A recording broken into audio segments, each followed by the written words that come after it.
ये कांग्रेस CONGRESS नहीं, CONGRSS है। कांग्रेस का जो पंजा है, ये हाथ है, उससे मुसलमानों का खून बहता है। हमको मिटा सके ये जमाने में दम नहीं, हमसे जमाना खुद है, हम जमाने से नहीं। आज हमारे इत्तेहाद को कमजोर करने के लिए बीजेपी और कांग्रेस मिलकर इस इलेक्शन में हमारे खिलाफ काम कर रही है। बीजेपी और कांग्रेस को क्यों मजलिस से इतनी तकलीफ, इतनी जलन है? 443 में से मजलिस के तो सिर्फ 2 MPs है ना, और ये 2 MPs के अलावा हैदराबाद में हमारे कुछ MLA है, महाराष्ट्र में कुछ है और बिहार में एक MLA है। फिर भी उनको इतनी तकलीफ, इतनी जलन क्यों? पूरे मुल्क में तो हर जगह सिर्फ बीजेपी और कांग्रेस की मोनोपोली है, और कुछ स्टेट में रीजनल पार्टीज है, और वो रीजनल पार्टीज को भी मजलिस से तकलीफ। बीजेपी तो मुसलमानों का नाम निशान मिटाना चाहती है।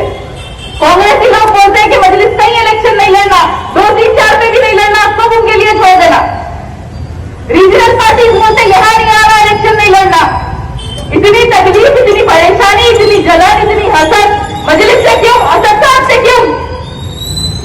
क्योंकि कोई नहीं चाहता, ना बीजेपी चाहती, ना कांग्रेस चाहती, ना कोई रीजनल पार्टीज चाहते कि मुसलमानों की अपनी खुद की सियासी क़यादत रहे, मुसलमानों की अपनी खुद की सियासी जमात रहे, मुसलमानों की अपनी खुद की एक आवाज रहे, और मुसलमानों का अपना खुद का एक रहबर रहे। इतने सालों से हर पार्टी ने मुसलमानों को फुटबॉल बनाया है। मुल्क की आजादी के 70-75 साल बाद हैदराबाद से एक जमात निकलकर हिंदुस्तान के कोने कोने में जा रही है, गरीबों, मजलूमों और अक़लियतों की आवाज बन रही है। मजलिस का मकसद यह है कि वो मुल्क के माइनॉरिटीज मुसलमानों में इत्तेहाद लाए, हम एक सियासी ताकत बने, हमको हमारा हुकूक मिले, जो ये पार्टीज नहीं चाहते। अगर हम एक हो जाए, मजबूत बन जाए, तो हमें उनकी जरूरत नहीं रहेगी, हमको उनको हमारा वोट नहीं मिलेगा। इसलिए वो चाहते हैं कि हम हमेशा गरीब रहे, पीछे रहे, उनकी जमीन में रहे, उनके गुलाम बन के रहे। और शुरुआत से ही कोई नहीं चाहता था कि मुसलमानों की अपनी खुद की एक सियासी जमात रहे, क्योंकि आज से 65 साल पहले जब फखरे मिल्लत अब्दुल वाहिद ओवैसी ने मजलिस इत्तेहादुल मुस्लिमीन का आगाज किया था, तो 11 महीने उनको जेल में डाल दिया गया। नेहरू खत भेजते थे जेल में कि इन कागजात पर साइन कर दो, मजलिस एक जमात नहीं रहेगी, एक पॉलिटिकल पार्टी नहीं रहेगी, तुमको जेल से रिहा कर दिया जाएगा। लेकिन फखरे मिल्लत ने जमात का सौदा नहीं किया था। अपने बड़े बुजुर्गों के साथ मिलकर उन्होंने मेहनत की, जिद्दोजहद की, और हमारे उन बड़े बुजुर्गों की बदौलत जो उन्होंने बीच बोए थे, उसका फल आज हम उठा रहे हैं, उसका फल आज हमको मिल रहा है। नजीर मिल्लत असदुद्दीन ओवैसी साहब मुल्क के कोने कोने में जाकर जालिमों के दुश्मन बनकर, फिरकापरस्त ताकतों से लड़कर अपने इंफरादी फायदे के लिए नहीं, इज्तिमाई फायदे के लिए काम कर रहे हैं, कौम और मिल्लत के लिए काम कर रहे हैं। अगर मुल्क की आजादी के 70-75 साल बाद अगर कोई मुस्लिम खायद हमारे मुल्क में उभर रहा है, आगे बढ़ रहा है, तो किसी को वो बर्दाश्त नहीं हो रहा। इसीलिए आज उन्हीं के घर में, उन्हीं के किले में उनको कमजोर करने की कोशिश की जा रही है, नई नई साजिशें रची जा रही है। मेरी आप तमाम से अपील है कि 30 नवंबर के दिन अपने इत्तेहाद को और अपनी ताकत का मुकाबला करिए, क्योंकि मजलिस इत्तेहादुल मुस्लिमीन ना सिर्फ एक सियासी जमात है, बल्कि हैदराबादियों के इत्तेहाद की निशानी है। आप लोग किसी के बहकावे में मत जाइए। ये कांग्रेस और बीजेपी दोनों एक है, दोनों एक है, दोनों एक ही सिक्के के 2 रूप है। ये कांग्रेस CONGRESS नहीं, CONGRSS है। कांग्रेस का जो पंजा है, ये हाथ है, उससे मुसलमानों का खून बहता है। जब यहां पे कांग्रेस की हुकूमत थी आंध्र प्रदेश में, तब फसादात होते थे, मुसलमानों को जेल में डाला जाता था, मुसलमानों का कत्लेआम होता था। चिन्नारेड्डी के दौर में क्या कुछ मुसलमानों पर जुल्म नहीं हुआ? बाबरी मस्जिद की शहादत जिसकी दौर में हुई, कांग्रेस के वो लीडर नरसिम्हा राव जब आंध्र प्रदेश के चीफ मिनिस्टर थे, तो मुसलमानों के ऊपर क्या कुछ जुल्म नहीं होता था?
चुनाव में।